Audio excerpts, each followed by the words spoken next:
Good morning, everybody. My name is Reesha Archibald, and I'll be the moderator for this panel today. I am so excited about this panel. What about y'all? Look, I need my own notepad, okay? Y'all taking notes for me, all right?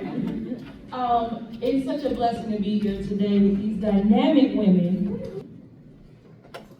So on our panel today, we have, okay, so next to me, I have the phenomenal Miss TRESSA AZAREL SMALLWOod. Let's give it up. To her left, we do, in all her projects. To her left, we have Miss Tina Rodriguez. Next to her, we have Miss Sherry Martin.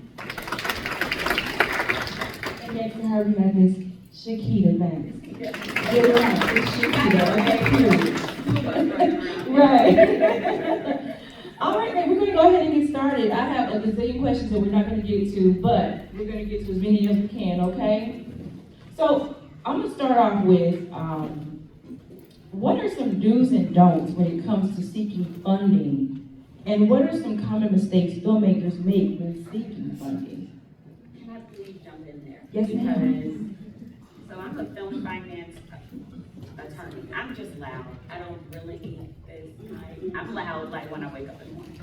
I'm a film finance attorney, and one of the most important things that I do when a client comes to me is start with the educational piece. Because I hate for filmmakers to go out in a room, whether it's a pitch for a project specifically, or it's to get funding for your production company, and you don't understand the vernacular. So don't get in front of somebody like myself or a money person, and you don't understand the difference between debt and equity. You don't understand if you're talking about a tax credit or incentive, the rules of that incentive in that particular state. If you don't understand what a waterfall is, because you're asking them for their money, they want to know when they're going to get it back. If you don't understand basic finance, film finance principles, then you should not ask people for money. So to me, that's a do learn it and don't do it if you don't understand.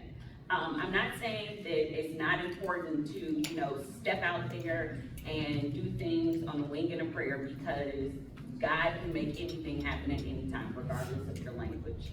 But it's just important for you as a business person to understand what you're asking for that person, and to understand what you can be giving them back. So education is super important. I'm coming from the perspective of a banker, and I know that a lot of the projects usually don't go through banking. I spent 20 years as an SBA lender. That's my thing, SBA. Projects are not eligible for SBA because they have a speculative nature to them. So here in the past several months, I've gotten tons of calls for financing of films. Now, they can go conventional financing, but SBA has a thing against speculative lending. And as CHIQUITA was saying, understanding the vernacular when you're talking to a banker and not an investor, and understand that I have never been in the producer seat. I don't know all your terms, I don't know your acronyms. That is very important, because when I go to credit committee, I'm your cheerleader. I need to understand everything you do, how you do it, break it down on an 8th grade level, so that I understand and I can present it to credit and they understand it and they're comfortable with it. And you're packaging it for a bank versus a brand or an investor or an equity investor. And from a network perspective, if we're looking to produce your film or series, what we're looking for are all of the documents that show that you know how to create a budget, that you have either a production company that's working with you, if you aren't a production company yourself, but that you have seasoned veterans, people who have experience that have done this before. Also, we look at things like if you were to say, here's my pitch and here's my movie, and I see Denzel Washington as being the star. So usually for an independent filmmaker, that's not something that's realistic, although we would love it if you did and were able to get someone like him. So being realistic and not sort of reaching for the A-listers, right, because it shows maybe a little naivety. All of that. I know I'm in the right company, right? So I'm just gonna speak from an independent producer standpoint. I'm the CEO of Make My Media, and we're typically in two rooms. It's either going into a room where we have our own funding, where we're saying, hey, we wanna do a co-pro. If I go into a room like that, we have to, again, just like she just said, all of your documentation, you gotta show up, right? Looking like I wanna, making sure people wanna be in business with you. If you come in the room and you don't have the knowledge, if you come in the room and you don't look like somebody, there's certain people you would not give your own personal money to, right? Because you know that they're gonna mess it up. So you're looking to partner with people or invest and give funding to people who know what they're talking about. For me, one of the biggest things that I had to learn as an independent producer was how do I make sure people know how they're gonna get their money back, and being able to have all of those terms documented and laid out, just not, me speaking it, but having the package together where I'm addressing all of that. The other opportunity is for funding is if you're gonna fund, let's say, a slate as an independent, you're letting people know, oh, you know what, this is not a one-off, this is 5 different opportunities or 10 different opportunities, and this is how I want that laid out so that I can get that money back. But those terms are extremely important, the documentation, and then just like Chiquita said, like, you gotta know what you're talking about, know the terms, so that when people ask you a question, you know it. I'll also say this, I remember being in a room recently, and it was some big money outside of what I'm accustomed to. And they started asking me some questions that I did not know. I said, you know what, please excuse my ignorance. I don't know the answer to that right now, but by the time when this call ends, I will have the answer and I'll email it to you. Respect it, and I did get the money. Those are great answers. Just to kind of piggyback on the education piece of it, do you all have any books or websites or any places that you think are the best tools that people can go and find that education so they can learn what they don't know? Yeah, I am, so I also teach film finance at Georgia State Law. So I've been blessed. TRESSA's been one of my guests, and the first part of the class is always the book knowledge, right? The second part of the class is listening to people like TRESSA who can drop gems about her experience and the room she's been in. So one of the things that I've done is put together a very detailed outline for my class. I'm willing to email that outline and the definitions to anyone who follows up with me, who sends me an email. I don't have a problem sending that out because, the state of Georgia State already paid for it. And to be honest, it's because I just want us all to win. Like, I want everybody in this room to win. And maybe you can't afford to retain me. Maybe you can't afford in the beginning to, to have another attorney on your payroll or a CPA or an accountant right now. I get it, and as much free educational information as I can get, I'm in that season of life where it's like, yep, you can have it. I may not have an hour to spend with you. Let's just throw that out there. But yeah, I'm willing to send that out and then have a conversation about a particular project. Thank you so much for that. Just one thing, you all are small businesses. There are also the small business development centers. Georgia State has one on their campus, Kennesaw State, Morehouse, Clayton. There's several around the city. They're all paid for through your tax dollars, through SBA. Every state has here in Georgia is all through the University of Georgia. The small business development centers are now working in the film industry to help people kind of transition that pitch to a business plan for banks, because we are seeing so many deals come to banks. So they give free counseling, and you can go on their website and set up an appointment, virtual or in person. You better hurry up while we still got it.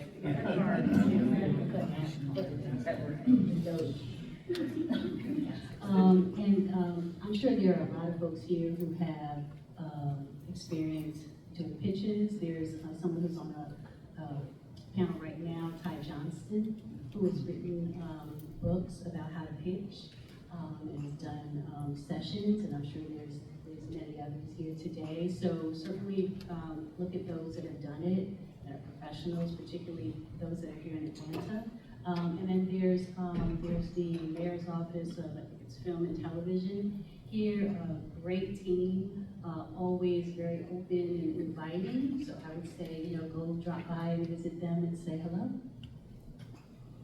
I want to just give you one of the tips that worked for me. When I was looking for funding in the beginning and I didn't understand anything, the videos taught me more because I could think them, right? You know how everything changes, there are seasons for everything, and whatever worked 10 years ago may not work today. So, you know, I used to be an author. Look, I'm still an author, right? I used to, Life Changing Books, which is my book publishing company. I spent a lot of time just reading those books that, you know, appeal to me in the industry, but then I realized some of that information can be dated. So the videos really worked for me because I could look and say, okay, this worked, what was the date on this video? Okay, that was 2022, that's relevant. And even now, we're in 2025, some things that you read or see, it no longer exists from when I started, right? How I funded my very first film, very few people think that that's even plausible today. But you just have to keep reading, keep growing that knowledge. As Chiquita said, it is key. I even today, 30 projects in, I am seeking knowledge constantly. I'm always, she teaches me, right? She'll send me, get on her email list. She said, I don't even know if you know it or not, we don't talk about it a lot, but even when I get your emails, because it's coming from you, I'm like, oh, I'm reading this, period, because you need that knowledge. And even if you can take 2 things from it, it's like, okay, I learned something else. So good. Thank you, ladies, for that. Thank you so much. How can filmmakers effectively pitch their projects to potential funders? What are key objectives you look for, and what intrigues you and what turns you off? I'm gonna start as a banker. This is how we look at it. And if you've done any financing, there's a 5 C's of credit. If you've ever heard of that, I don't know what they call it in the film industry, but when we look at it, we're looking for your character, your personal, which is like credit, your experience. We're looking for collateral. Yes, on a project, we're gonna want some collateral. That's our form of repayment. Some type of capacity. How are you putting anything in? You want skin in the game. What are the conditions? Are you making a film that is gonna hit and the distribution is gonna be instant, or what are the rates right now? Right now, our social political climate is so crazy. Are you making a film that distributors probably will pull back if it petitions maybe UBI or something? We're gonna look at all of that when we're looking at a project that comes through in our commercial, because we have to address those 5 C's of credit. So that's what the bank is gonna look for when they are looking at a project to fund through commercial type funding. Now, investors, it's gonna be something totally different. Most investors I've talked to, which I don't talk to a lot, because again, I deal with small businesses, they still look for those 5 C's, but in a different way. They can take more risk than a bank. And I just want to piggyback and talk about the 3rd C, collateral. What does collateral look like? You all are probably sitting there like, oh, I don't have any collateral. Or are you talking about my home as a collateral? I won't answer that question because I'm not the banker. I hope the answer is no, though. But collateral in the film and television industry is your distribution agreement. That can be collateral. I know 3 banks and 5 private financiers who will lend you 80% of the number that they're expecting to get back from your distribution agreement, if it's good paper. And by being good paper, it means that's a network that pays on time, is not in financial ruins where they actually have the cash to pay. So collateral can be your distribution agreement, your minimum guarantee, whatever we're talking about distribution-wise, whether it's, you know, you already have the project distributed in North America by BET+, but you are also distributing it in Africa via Netflix Africa. So that's 2 different distribution agreements, 2 different streams of revenue. You can use that as collateral. Then you also have a tax credit and or an incentive. And shame on you if you're not building a tax credit into your bottom line. Because, and TRESSA will tell you, she's filmed in Georgia and other locations, Tennessee. you should be getting an incentive for every single piece of your project. So if it's a $3 million project and you're doing post in New York, and post is $250,000, you can get a tax credit on that particular piece, just the post and what's spent in New York. You can do filming here in Georgia. So again, that once you have that asset and you have a budget that supports that asset, a reasonable budget that makes sense, that supports that asset, and you have a tax credit and or an incentive in there, and you've already applied for it, right? You have some type of documentation that says you are entitled to this incentive if you spend that money. That is an asset, and that is collateral. Awesome, thank you so much for that, ladies. Talking about tax incentives, what role do tax incentives and rebates play in funding a project? And how should filmmakers navigate them? This is a several-part question. Reesha has part C for me, A for me, to all her questions, y'all. That document is like 8 pages long. We were just making fun. I'm like, oh girl, we not gonna get to all this. Like, I don't even know. I told you, I need this information too. So what does it mean when someone wants to buy a tax credit? And how does that work? And how does that benefit everybody who's involved in that? Take the buying of the tax credit. Yeah. I'll share my experience that, well, I think, what I'm gonna share is that I missed out on a tax credit once. And CHIQUITA knows this, that I've cried 12 times, kicked myself. We still feel it. And I don't remember, do you remember the number? How much did it was like 500,000? It was like 500,000. It was a big number. Yeah, and my business partner, when he sees this, he's gonna be like, there you go. That's his side of the business. And so when I found out, I was like, what happened, right? Can you just imagine losing $500,000, right? But if you don't hire the right people who know, again, it's all about knowledge. If you don't hire the right people who know how to do the paperwork, who know how to submit, who know the rules in that particular state, then you're gonna fail. I shoot in at least 5, 6 different places, and in all of those places, I apply for the tax credit. I would not shoot a movie without applying for the tax credit because you're missing out on money. And so when I met CHIQUITA, the Lord gave her to me. I told her the truth. I said, okay, this last movie that I shot in the state of Georgia, this is what happened. And she said, that will never happen to you again. And so with working with her, she teaches us, again, it's the knowledge, in this state, this is what you have to do. This is A, this is B. And what I noticed that most filmmakers, the problem that they have is they believe in anybody, right? That's a big mistake. You cannot just take somebody's word for it. Show me, who are your other clients? How many times have you done this before? How much money have you typically, gotten back from the state for your clients? Like, ask those questions. And so when I had my first meeting with CHIQUITA, I said, here's a woman who knows what she's talking about. You have to do business with people who know more than you. Yeah, TRESSA's right.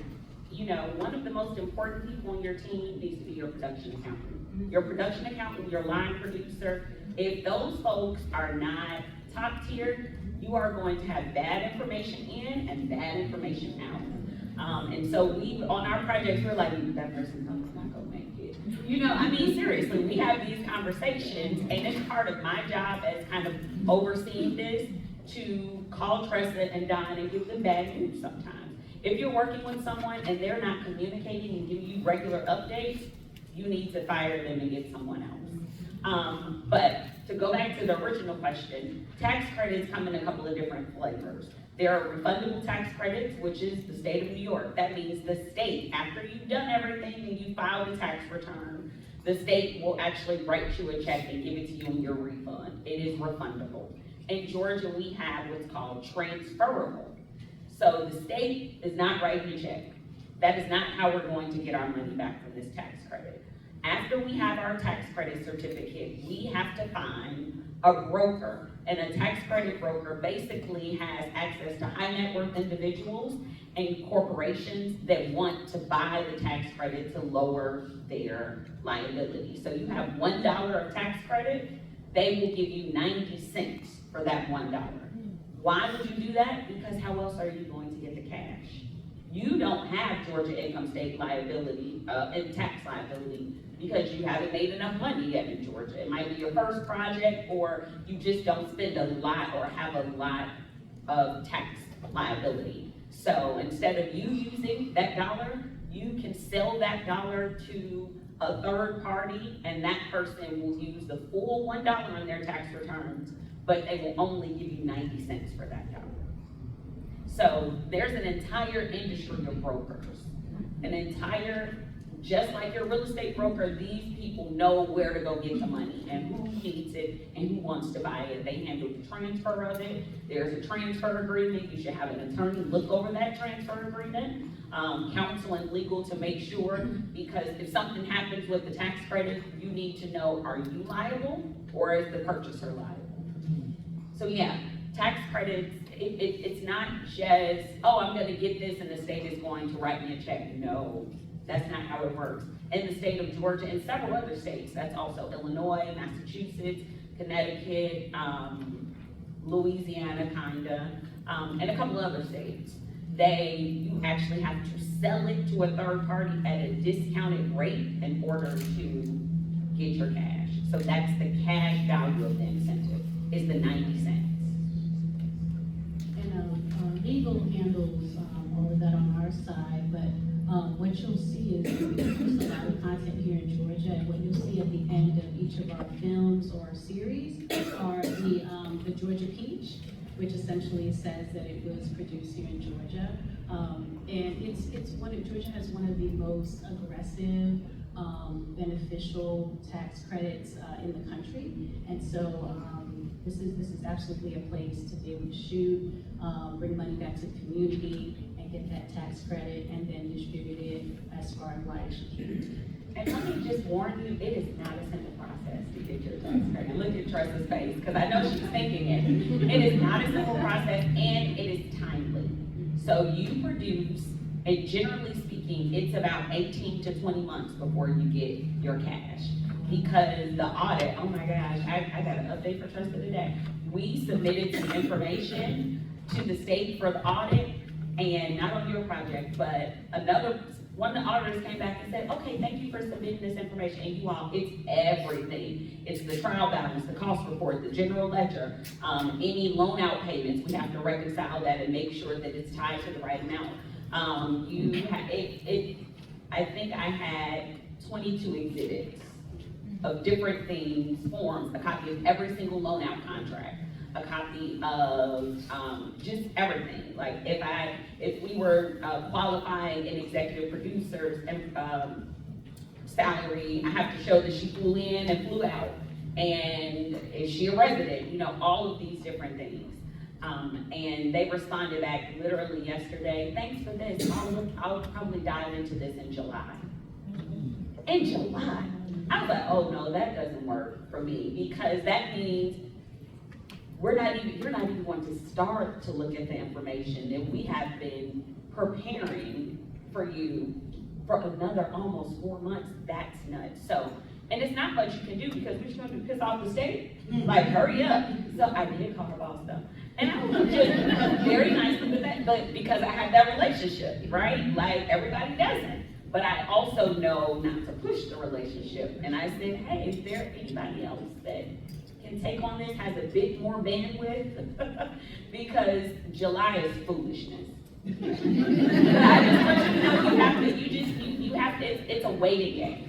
Every 3 months I have to tell Tressa, we're still gonna get this tax credit. We're still going, but that's, as a client, I wanna know, and I would get nervous too. Are we losing it like we did for season 1? We are not. It just takes a long time, and we have to have the team in place. I speak to her line producer every single day. Every single day. Every single day.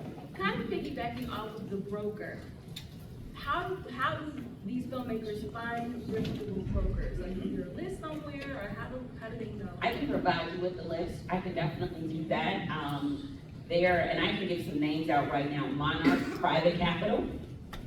They are a broker, and they also do real estate transactions as well too. State tax incentives. And they have very robust websites that explain all of this and are always willing to take a conversation to explain the process to you as a filmmaker, or if any of you are like just secretly rich and you want to buy some yourself. So yes, those are the two biggest, and I can give other names too that handle smaller percentages, that either attorneys or accountants to do this. Okay. Yeah.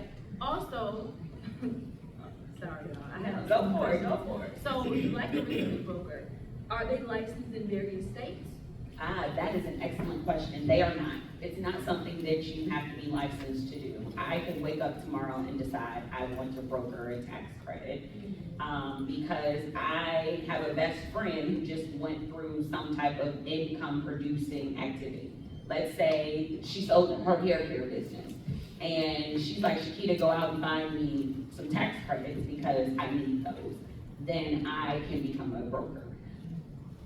What you want to look at is how many transactions they've done before when you're vetting them, and how fast they anticipate the funds will come in.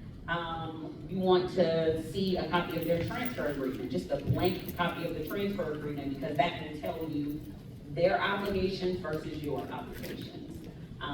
Yeah, so that's what I would look for when I'm talking to brokers. Thank you so much. I have one question to follow. Just because. So is there any type of certification these brokers have to have? I know in my industry, a lot of times we're dealing with someone that's a broker, they have to have a certain certification to be able to do it. Someone off the street do it, and how reputable would that be if someone comes in to me with a project, and I'm saying, well, who's your broker, and they said, it's this person, how can I check that person's credentials to make sure they're on the up and up? It's generally people that have been in the industry for a while and have brokered other types of transferable tax credits. So film tax credit isn't the only transferable tax credit. They have low-income housing credits where the construction of the building of low-income housing produces a tax credit that also is transferable. So it's always best to go with someone who has experience in other industries, and most of the brokers, especially because the Georgia market is only 15 years old. So you want someone who's seen other markets, isn't just Georgia, and knows about different types of tax credits. Okay, Miss CHIQUITA. Thank you. I'm interested, I'm a production accountant and currently working on. Amen for you. Currently working on some audit deliverables, and just wondering, what is your role with this TRESSA in terms of, were you on the production, or you just at the end of this project now helping deliver? So I can do just being on the end of projects and helping to get through delivery, because most people don't keep a production accountant on a project all the way through the audit. Right, I know, and I like those filmmakers. Introduce us. And so we will come in and just handle in the end, because nobody else can put eyes on it or keep eyes on it. They give us access to all of their documentation. As you know, it has to be very formatted. It has to be in a certain way. And I go even further, because I know the state and I want to make it so easy for them that I don't want them to have to go into our folder of information and search. If they're searching, then I've not done my job. So I definitely do that. On TRESSA's projects, I'm soup to nuts. I come in from the beginning, we handle the application together. We are a team that works from the beginning to the end. So even when a production accountant rolls off, the line producer is still on with me. We are still working through whatever the issues may be, cleanup. We are catching some of the issues sometimes that production accountants leave for us. Like, in one ledger for another client, there was a bunch of duplicate line items. And we realized somebody went in, and we think it was the production clerk, went in and entered this stuff after the production accountant entered it. The exact same description, exact same receipts, and it was in there multiple times, like several times. That right there, we had to take out of the general ledger, and that decreased the general ledger by $49,000. Not a lot to some people, but it pissed me off, right? So I prefer to work with projects from the beginning to the end. It costs a little bit more money. I'm not cheap. What would your title be? Like, what, I just wanna know. So I'm just an incentives consultant or an incentives counsel. I love that. Yep. Yeah. I try to do a few different things and help the best way I can. Well, I'm gonna talk to Note to everybody, you don't want cheap. You don't, everybody, it's funny how when you're going into something, you're comparing prices. How many of you all, and just be honest on the woman, how many times do you compare it and then you go with you try to go the person with the lowest price? Yeah, a lot of us do it, right? But in this business, if you want to be successful, you can't do that. You need to go with the most qualified. And you can tell when you're interviewing people and you're talking to them about what they will do, their experience, how many times, again, always ask, how many times have you done this before? Are we both, is this the blind leading the blind? What's happening here? And just finding that, because that will change everything for you. It will change everything. I will never lose $500,000 again. Absolutely. That made me sick. Hi, yes. My name is Queen Love from Goddess Frequency Films, and I just graduated with a film from American University. I signed up for your mentorship program, but the timing was off, and I kept emailing your assistant, so I was hoping to get back in on that. Come on and shoot that shot. Absolutely. CHIQUITA is sitting right here. At the end, if you just, she'll give you the number, and we'll make it work. And may I be on your email list? Absolutely. Definitely want to be on that email. Yeah, my blog, I have fun writing my blogs, yeah. So how can they get on your list right now? Yeah, go and email, my email address is a little long. I'll go give you my website. Go to Bankable Consultants, BANKABLE consultants.com, and you can send me an info request on there. And you send the info request, I get your email, and we can either set up like an exploratory discussion, or if you just want to be on the blog list, just say, please add me to the blog list. We will have it in, we will be sending out a blog every few weeks. Okay, we have 5 minutes left. Let me get to a couple more questions, y'all. Touching on the distribution side, if a filmmaker has a completed project but no distribution, what's the first step they should take? I think we're gonna probably have different answers based on, what we do in the industry. So from an independent filmmaker standpoint, that means you need to get with the acquisitions team at the network, right? So because there's a difference. At every network, there's an original programming side and then there's an acquisition side. So if your film is completed, you need acquisitions. So I would say create a deck. Make sure in your deck you have all of the key elements, logline, synopsis, your cast, put a screener link there, put a trailer there. I even put different clips because I know some of my executives that I have relationships with, they don't want to sit and watch your whole movie. But if you provide them with all of that information, it's there. You also have to go in with knowledge about realistic expectations. I know filmmakers who will go and spend $800,000 on a movie, but they don't understand the marketplace, and then they think the network is gonna give them $1 million. And so if they're talking to me, and they're like, hey, can you, I know you have a relationship over here, can you get me $1 million? And I'm going, how, sway? Right? But that means you have to have knowledge before you shoot. The young lady asked about my mentorship program because I have a lot of mentees that shoot their own films. Some of them I have financed, but of course you all know I look for financing as well, right? So I'm realistic. Before I shoot independently and I don't have a home, I'm not gonna spend money when I can't get the money back in the marketplace. The only way you know that is to get the knowledge. So I would say to you, before you spend a dime, before you turn on a camera, do what you're doing now, come to places like this and seek the knowledge.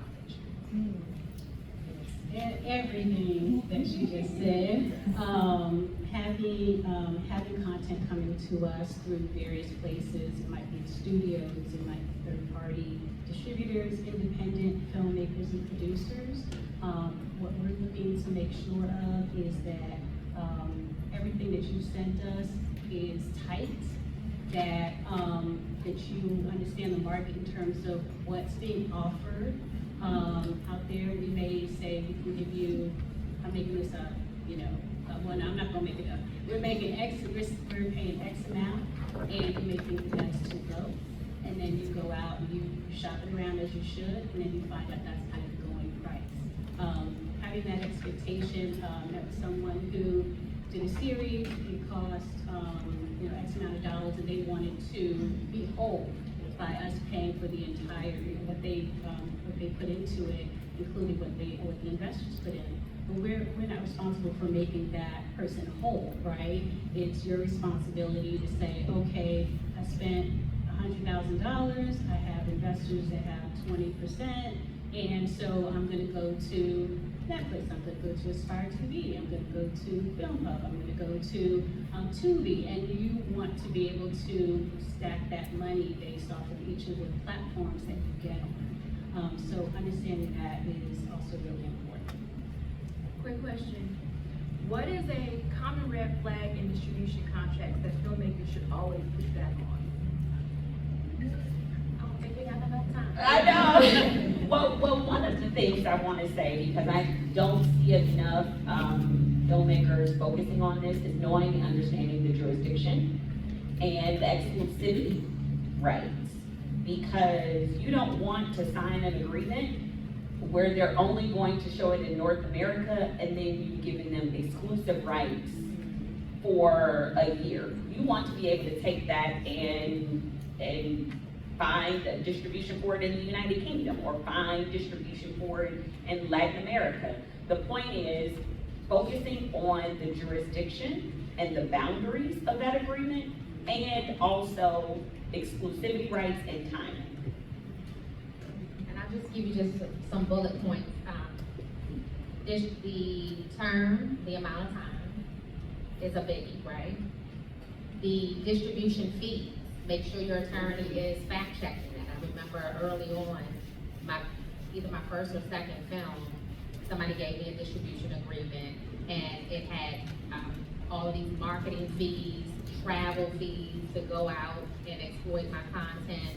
I mean, it was loaded, and this was a reputable company.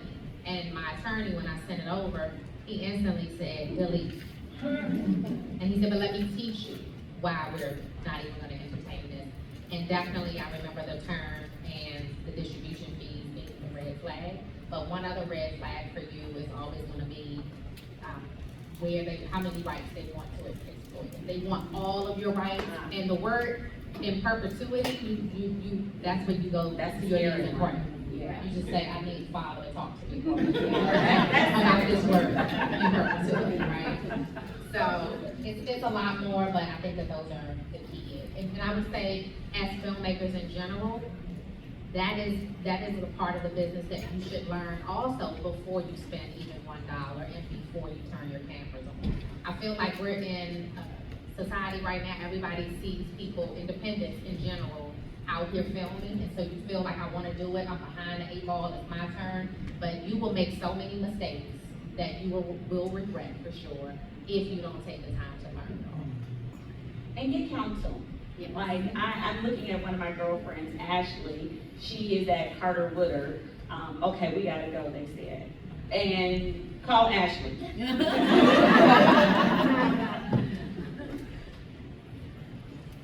I wish we had so much more time because these women are so knowledgeable. Thank you so much. Please figure out a way to get in touch with these ladies, okay? That will show your diligence and your grind on figuring out how you need to learn more from these ladies. Also, I'm here as well. Thank you, Reesha. Of course. Thank you. I was a little afraid without coming after looking at your document, but I feel good. So this is phenomenal. Also, a recent development with me, I just joined an organization called FilmWorks. They've been around forever. They now have a distribution arm of their company and I am working with them on that. So please come see me if you have a project that's already completed. You know, we are looking for projects that are phenomenal that we will help distribute. So let's definitely talk after, and I'll give you my information. But thank you again, ladies. Appreciate y'all. Everybody.